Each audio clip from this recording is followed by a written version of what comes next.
Kiza huru nami msomaji wako Kima Story.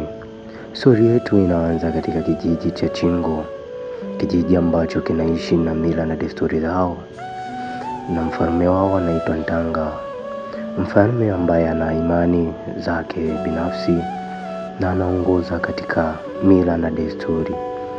Mfalme ana imani kuwa akizaliwa mtoto mwenye ulemavu wa ngozi au albino ni laana kubwa katika kijiji chao na kinaweza kusababisha maafa makubwa ndani ya kijiji chao.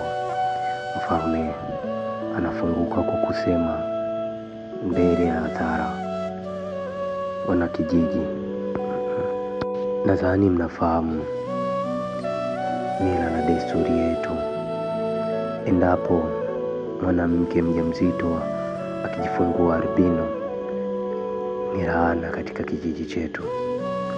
Hivyo basi, kila mwanamke mjamzito anapaswa awe na mlinzi ili tuweze kukagua na kujua mwanamke gani amejifungua albino, asije akaleta laana katika kijiji chetu.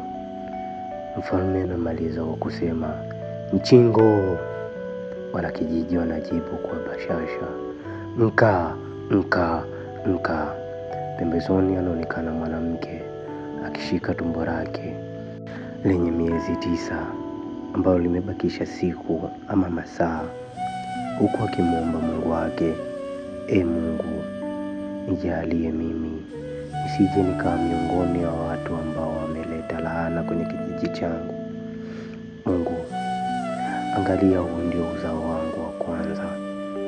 Mungu, nakuomba jalia kizazi changu kisiwe miongoni wa kizazi kitachokuja kuleta laana katika kijiji changu. Mawazo yake yanakata kwa kusikika sauti ya mfalme ikisema, Wanachingo, waweza kwenda sasa.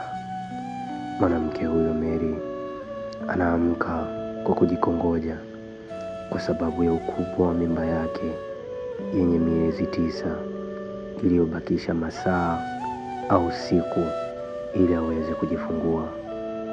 Mfalme anasikika pia kusema, walinzi, inapaswa muongozane na wanawake wote wenye ujauzito. Walinzi wanaitikia nka, nka, nka. Kipindi wana kijiji wanatawanyika, Mary akiwa njiani pamoja na mlinzi wake. Mary anawaza, Mungu, ukinipatia mtoto wa kike nitampatia jina langu Mary, na ukinipatia mtoto wa kiume nitampatia jina la babu yake John. Mary mawazo yake yanakatika kwa kusikia sauti ya mzee Mpanzi.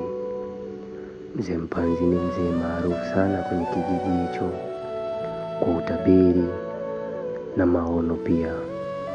Mary akimsalimia mzee Mpanzi, Mchinko.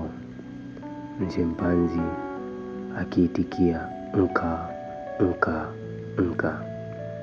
Mzee Mpanzi anamwangalia Mary na kumwambia, Mary, uzao wako ni uzao wa baraka sana, utakuja kuleta manufaa katika kijiji chetu. Mary anamwambia mzee Mpanzi, nashukuru mzee wangu, asante sana. Wanaachana na mzee Mpanzi. Mary anakaribia nyumbani kwake. Ghafla Mary anahisi uchungu. Anamwambia mlinzi wake, mlinzi, nakuomba uende kuniitia daktari, nakuomba mlinzi. Mlinzi anakimbia na kwenda kumuita daktari.